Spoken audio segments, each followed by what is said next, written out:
stay up We talking about growth, so while I'm doing that. Okay. So the power of consistency, right? Now, the growth, that's just one of the things that comes to mind when I think about how a Christian can grow. He has to have consistency. Galatians 6:9. And let us not be weary in well doing, for in due season we shall reap if we faint not. Now, consistency, it looks like nothing is happening until everything changes. we also need to break that down a little bit too, but you can go ahead. I just have some thoughts around how people can misinterpret that. Yeah, I'm just gonna say consistency needs to be valued over intensity. 1000%.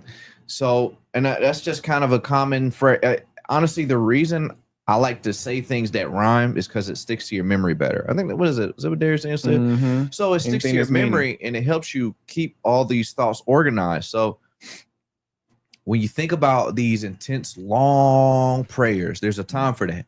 Mm-hmm. There's a time to fast for 7 days. You know what I'm saying? There's a time to do that. Well, some people would argue that the health is not good for your health. I don't know. But what I'm saying is there's a time to do these type of fasts and things like that. There's a time to dedicate all your time to reading if that happens. But what I'm saying is it's better to read the Bible for 5 minutes a day than to read the Bible like real heavy for like 2 hours and then not read it like and just kind of read it sporadically. Mm-hmm. It's better to pray for 15. It's better to pray for 5 minutes a day, focused mental clarity type prayer, than to only pray on Sundays and Wednesdays. So it's just, you know, so when you think about your consistency and your growth and how you have to love what you're doing and you have to find the ministry that some people get thrown into certain ministries that they don't really have a passion for. And you can learn to do well at anything, but what you're passionate about is what you're more able to master. Mm-hmm. So if you want to master something, there needs to be a passion there. Yeah. Because you can't just, hey, I'm gonna put you here. Like if you're needed, okay, yeah, be there. But you need to figure out what you really like to do. And sometimes you need to try things out that you may not necessarily know if you like or not. And then you might think, oh, I actually do like this. And I didn't know. Mm-hmm. So it starts out really small and then it grows the more that you plant. And then sometimes you don't see it until like like how long does it take a tree to grow? Like you're like, this tree is not growing if you just look at it. That's the funny part, because you can look at almost anything and it's like, what in life actually can just grows like that off of intensity? If you you talk about a tree or a flower, it takes a continuous watering sunlight. You know what I'm saying? Continuously feeding the plant. You know what I'm saying? But even like working out, you go to the gym and you try to bench press. Let's just say you max out and you're like, oh, I hit my max for today. And you don't work out again for a month. You think you're going to go back and have a better max the next month? It's probably going to go down. But somebody that can, I'm eating right every day. And even if you slip up, I'm eating right every day. I'm working out every day. And it's like, it's something about the consistency of doing something over and over. Even if you don't see the results, you're still going to grow regardless, because you're developing yourself. So like, for instance, this podcast, we do it every Friday, right? The consistency of that, even if the podcast doesn't like do viral numbers, we're still instilling something in us of consistency by just doing this over and over again. Mm-hmm. And I think that even goes back to that Galatian scripture. It's like not growing weary and doing well, because what we're doing right now is putting out value to people, and we're trying to help people, and we want to help as many people as possible that want to, they're able to get this. But even if we don't, maybe one video does only 30 views. Is that going to stop us from continuing to put out content and continue to like plan these podcasts, actually be intentional about them? And that's building character out of us regardless of the results. Yeah. So I think even I was listening to a podcast. I think even Tim Ross talked about that one time, and he was like, if the destination, if you just move, if you don't worry about the end point, and you just worry about the journey of just like doing this and just how am I developing as a person? What am I putting out? And just focus on those things that you can control. Then you let God take care of the things that you can't control. And many Christians can miss that principle when it comes to their growth, and they'll get stunned because they're so worried about getting there instead of just working on here. So. Yeah, that seems like everything just has this. You want this thing to be done, you want it to be great, but you don't want to develop yourself in the process, which is the very key that makes it great. Mm-hmm. You allow yourself to be molded. So like if you say, God, I want a job, like, yeah, God has to mold you into the person that can get that job. Mm-hmm. You can fill out applications all day, but if you're not doing things in the process, because it's the thing, God's going to bless me with this job. Yeah, but it may be 2 or 3 years later because he has to develop you. So just because you have a vision, you don't just like, a vision is not just some dream. In Ecclesiastes 5:3, it says, a dream comes through multitude of business. A fool's voice is known by multitude of words. You have a lot of people that speak their dreams. Oh, I got this plan. I got this plan. And it's good to talk about it, but you're known by your words. You're not known by your business. That's where it becomes a problem, and that's where you're stumping your growth. Sometimes you gotta let your character lead the way and let the dream catch up instead of trying to have the dream and let your character catch up. You see what I'm saying? Yeah. And so, like I talked about earlier, controlling the things that you can control, developing the person that you have right now, and controlling those things and letting the dream catch up to you instead of trying to force a dream that you're not even ready for, what you may think you're ready for. But it's like when you get it, then it's like, okay, now I have it and I've done what I can. But until then, it's like, just keep working. So for sure. I'll say add to that, plus to have the discipline to keep, like, when things do blow up or get bigger, or you come to a point where, like, I've been waiting for this, you'll be even more ready and disciplined because you've been doing it consistently for so long. So it's like, have you ever like took a long road trip, like drove somewhere 5 hours?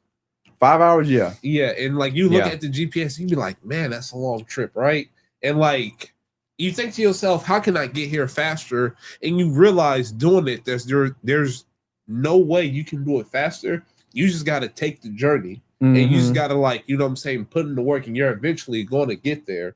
So it is the consistency, the steps, the process of moving forward. You're going to get better at it, and you're going to meet up with it in time if you keep making them steps towards it. So that's the important part. And like I said, and then when it does come, you're ready because you put in the work, and this is what you were preparing for. Yeah. So I want to go to another verse that shows about your consistency. So you have this growth, you know, these little steps, making micro adjustments along the way, being very consistent with where can I see progress here? Where can I see progress there? Always looking for places to elevate. So there's a verse, Luke 18, 9 through 14, or a few verses. To some who were confident of their own righteousness and looked down on everyone else, Jesus told this parable. 2 men went up to the temple to pray, one a Pharisee and the other a tax collector. The Pharisee stood by himself and prayed, God, I thank you that I'm not like other people, robbers, evildoers, adulterers, or even like the tax collector. I fast twice a week and give a tenth of all I get. But the tax collector stood at a distance. He would not even look up to heaven, but beat his breast and said, God, have mercy on me, a sinner. I tell you that this man, rather than the other, went home justified before God. But all those who exalt themselves will be humbled, and those who humble themselves will be exalted. So we sometimes get in a place of being very consistent, but in the process, we have a different motivation about that consistency. We have a pressure, we have a pride that really pushes us to stay consistent. I have to prove to somebody that I can do this. I have to prove to somebody I'm better than this person. I'm not like this person. I'm better. But without the mindset renewed by God, and it's so funny though. I can't even say like yes, renewed by God, but there are, and we're gonna get into it. Like there's some things that secular people do that are more like the mind of God than what Christians do. Mm-hmm. So when you're talking about consistency, these principles just work. No matter what you believe in, God has set forth the land to be prosperous in this way. So it works. Mm-hmm. But when you try to exalt yourself, that's when God says, it's not you. You're supposed to work. You're not supposed to have a mindset, well, I don't have to pray. I don't have to do all this stuff because I'm a great person. I'm this amazing person. You start seeing yourself in a better light than you should. But the person that sees themselves like, I'm just trying to be a servant. It's about what purpose do you have by doing your ministry? What is it for?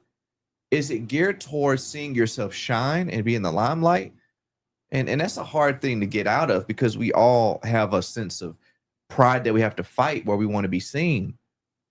And that can build consistency, but it's a scary thing because it can be consistently moving you in the wrong direction with the wrong motives. So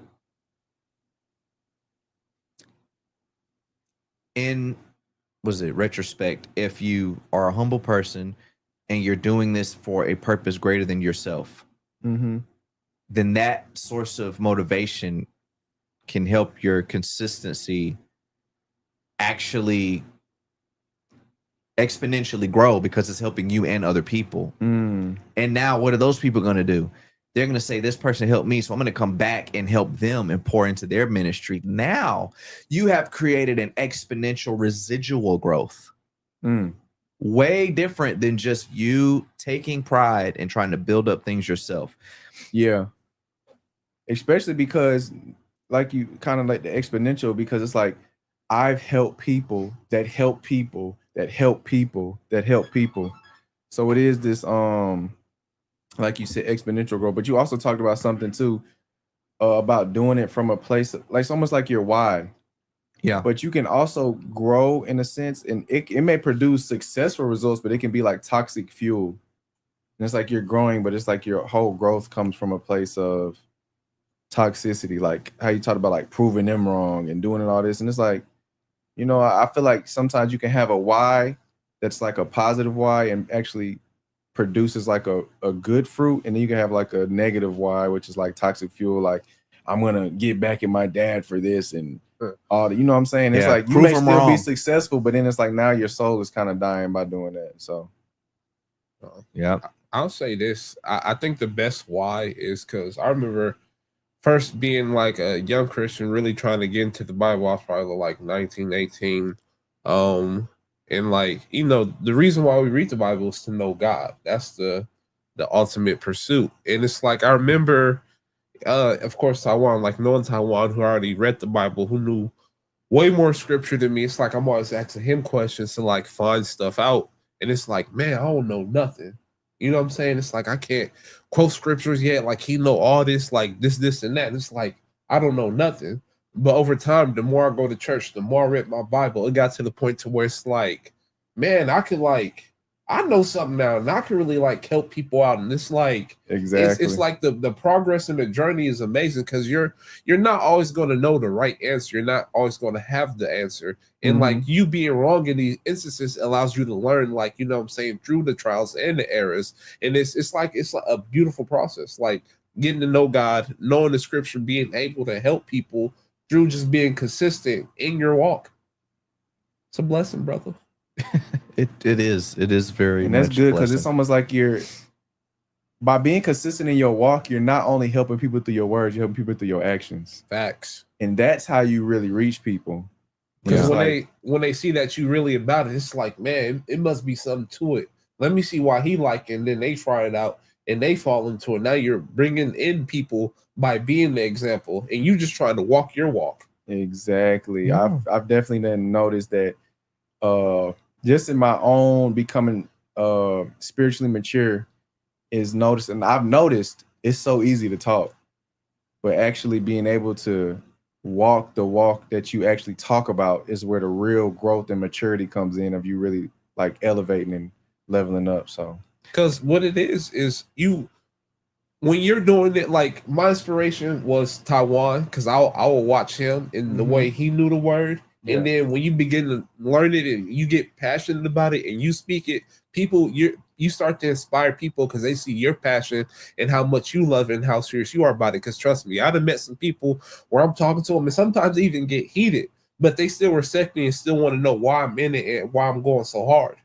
Because they be like, man, it got to be something with it because he loves it so much and he knows so much. Let me come see and find out what he got. You know what I'm saying? Who's his God? And it's a beautiful thing. It's, yeah.